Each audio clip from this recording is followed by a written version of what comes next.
What is the perfect YouTube camera for content creators? It's the Sony ZV-1.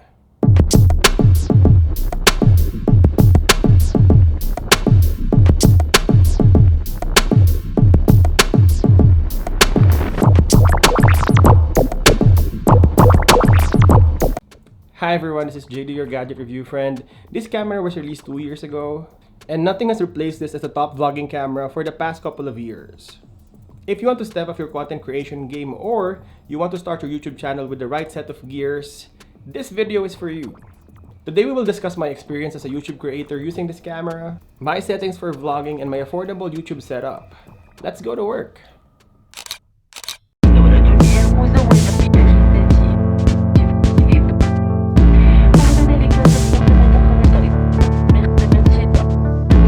Alright, so let's start with my experience using this camera. By the way, I'm using this camera to vlog this video. This lens is pretty sharp and the autofocus is blazing fast. This is actually a perfect setup for reviews as you have the product showcase function to focus anything in front of you and then go back to your face once done. The shifting is so smooth that it feels like you're actually using a camera that's more expensive than you think. Talking about the A7R III and the Lumix GH5. At first, I was actually scared of using this camera as you can see almost everything on my face in 4K. You will see imperfection and dirt on my face once you watch this on a bigger screen, so I really have to check myself first before shooting this thing.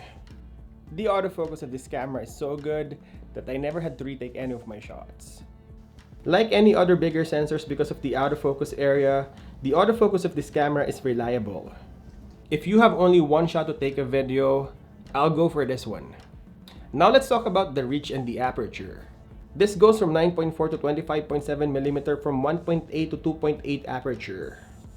From 1.8 and 24mm, it goes up to 2.8 right away as soon as you adjust the focal length. The aperture of f1.8 to 2.8 is really good for low light situation. I'm really worried of the noise and artifacts, so I keep my ISO from 125 to 400 and use additional lights to compensate. But I know some vloggers reported minimal noise on higher ISO. And lastly, the most important for all content creator is the background blur that makes everything cinematic because of the melting and artsy blur at the back. Well, I have the full frame and APS-C cameras, and honestly, this won't be able to replicate what those cameras can do, but it makes enough blur that makes the background interesting. But part of our job as a content creator to make a nice background setup, whether it's a room with all these LED lights at the back, a nice looking living room, or just plain colors that isn't distracting. Like my setup using the Sony ZV-1. I have the white wall with colors from my iMac and balancing it with the colors from the other side, making it cozy looking vlog. So even though this camera doesn't make a full cinematic effect, that 1-inch sensor still makes some really gorgeous looking background effect.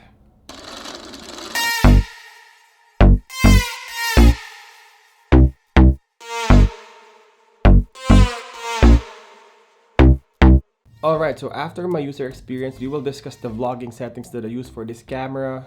There are tons of videos in YouTube that will discuss every single details of the settings, but we're not going to every single details. We will just look for the settings that I changed once I use this camera for vlogging. So without further ado, let's go to the settings. Okay, so the good thing about this camera is even though it doesn't have a wheel dial for modes, on top you will have a dedicated mode button that switches between the modes. You will have aperture priority, shutter priority, manual, intelligent auto, movies, and so on. To vlog, I will go to the movie mode and I will choose manual so I can adjust the shutter speed, aperture, and ISO. Now click the menu button so we can access the settings. Since I do product review, the one single settings that made me buy this camera is the product showcase. So if you do this type of videos, go to the first tab under shooting assist and click the product showcase and turn it on. Next is video quality, and it's really important for me because I want to shoot the best possible quality that this camera can offer. So go to the second tab under movie 1, go to file format, choose between XAVCS 4K or XAVCS HD. I found those formats good. I will normally choose 4K for my videos. Then go to the record setting. Some YouTuber go for the cinematic 24 FPS. I shoot the regular 30 FPS, so I would choose 30 FPS at 60 megabits. If you go 100 megabits, it's fine, but it's really heavy on post-processing. I find 4K 30 FPS and 60 megabits good enough for my need.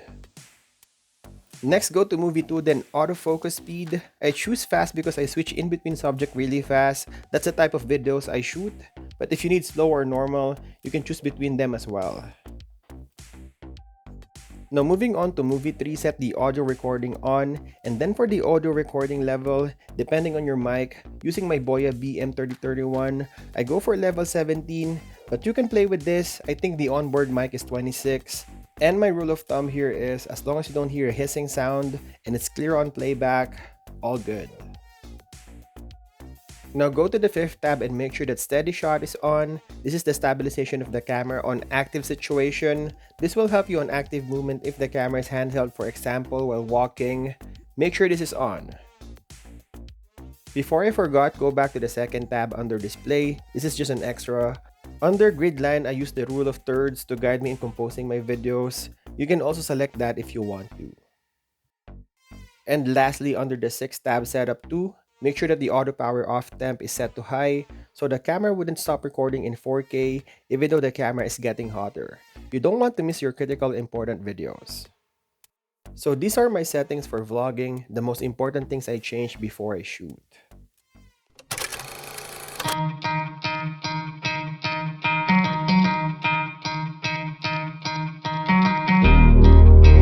And lastly, let's talk about my affordable setup for this vlogging camera. Let's start with the smallest to the biggest, and let's start with the SD card. This is a really fast SD card as it can write 150 megabits per second, and I find 128 gigs sufficient for my need. But you can bump up to 256 or 512 if you need to. The second accessories are extra batteries for this camera. I purchased this Numoa from Amazon and I got 3 more pairs of battery for Sony ZV-1. The batteries can be charged using a micro SD or a USB Type-C cable. The next accessories that I purchased is the tripod from Walmart. This is really light and compact and it also extends my hand, so it shows more of myself in the composition. And lastly, and the most important thing of all, is a good mic. I purchased this Boya BM3031 and this is battery operated. You can also buy the Rode video mic or even a lapel, but I prefer a shotgun mic with batteries because I have more control over the audio and it outputs better and cleaner audio from the mic. So to sum up everything, I probably paid around less than $200 for this affordable setup.